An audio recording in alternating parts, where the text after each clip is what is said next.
रस भरा रसुआ मालपुआ मालपुआ भितर पर्यंत रस भरी होगी अच्छी देखा जमी सुंदर खाइबाकू उपरू क्रिस्पी आउ भितर नरम आज आम या स्वादिष्ट कदली मालपुआ ताहा पुणी अटा दे बनैबा जेकोसी पूजा पर्वाणी दिन मानक हो छोट मोट अकेजन रे बा मिठा खाइबाकू इच्छा हेले आपण मैंने अति सहजरे या घरे बनईकी खाईपारे यही परफेक्ट मालपुआ बनैबा पाई वीडियो को शेष पर्यंत देखंतु आ वीडियोटी भल लगिले लाइक करेंगे शेयर करेंगे आ हाँ सब्सक्राइब करने को जमा भी भूलिबेनी। नमस्कार किचन डायरी रे आपण समस्त को अनेक अनेक स्वागत।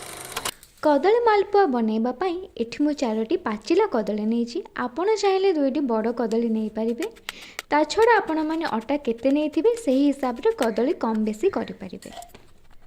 तो कदलीर चोपा को बाहर करके यहाँ छोट छोट करके काटिदबा आउ तापर यही कटा कदली को मिक्सिंग जार रे देकी पानी दबानी चिकन करके ग्राइंडिंग करके नहीं आसीबा। बटा कदली को गोटे जगह रखी नबा आउ एबे आमे एथिरे दबा गहम अटा मुझे गोटे गिना गहम अटा नहीं मालपुआ खाइबा को टिके क्रिस्पी लगे एथिरे आमे 3 चम्मच कंचा सुजी पकेबा। मालपुआ रे भल कलर आसे 2 चम्मच दबा चीनी ता सहित आमे दबा एथिरे 2 ରୁ 3 पिंच लुण भल टेस्ट आसीबो आउ एथिरे गोटे छोट चम्मच दबा फ्रेश गुजराती गुंड बास्ना पाई आउ भल टेस्ट पाई गोटे छोट चम्मच पान मधुरी पकेबा। प्रथमे आमे सब जिनिस को गळै नबा एबे आमे एथिरे दबा क्षीर आपण क्षीर जगह पानी मध्य दे पारिबे किंतु क्षीर देले भल टेस्ट आसीबो। एठी मु गोटे ग्लास क्षीर नहींची क्षीर किंतु गरम नाही रूम टेम्परेचर रे अछि आधा ग्लास क्षीर नहीं कि याको आमे भल भाबरे गळै नबा कम क्षीर दे गळैले लम्स रहबनी भल भाबरे गळै हे परिबो। तो गळै हे गला परे बहलिया लागुची तो मु एठी अल्प टिके क्षीर नहींची तो एका थरके सब क्षीर न देकी अल्प अल्प क्षीर देकी आपण माने गळैबे।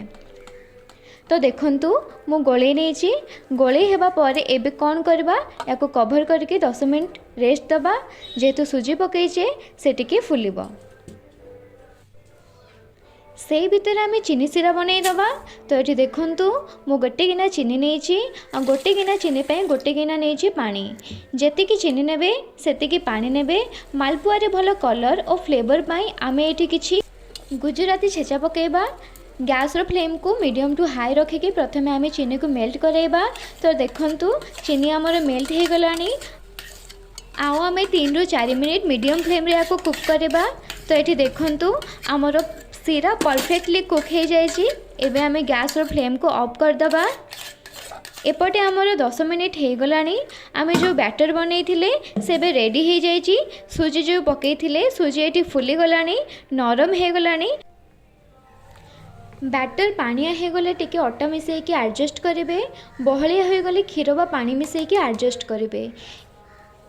एबे नेक्स्ट स्टेप को जिबा मालपुआ छाणिया पाई आमे चौड़ा कड़ई बा पैन रे किछि तेल पकेबा मीडियम टू हाई फ्लेम रे तेल को गरम करबा।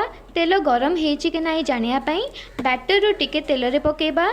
तो बैटर तेल रे पड़ला परे सांगे सांगे ऊपर को उठी आसलानी टिके टाइम लगिला ऊपर को आसिया पाई तामाने तेल एठी परफेक्ट गरम हेछि। एबे आमे गोटे चम्मच बैटर नबा आ गोटे जगह ढालिबा। एही भले बैटर को याडे सियाडे पकेबेनी गोटे फ्लोर ही पकेबे। एबे आमे मालपुआ को उलटै देबा एही भली भाबरे आ मालपुआ को लाल कलर हेबा जाए छाणी नबा।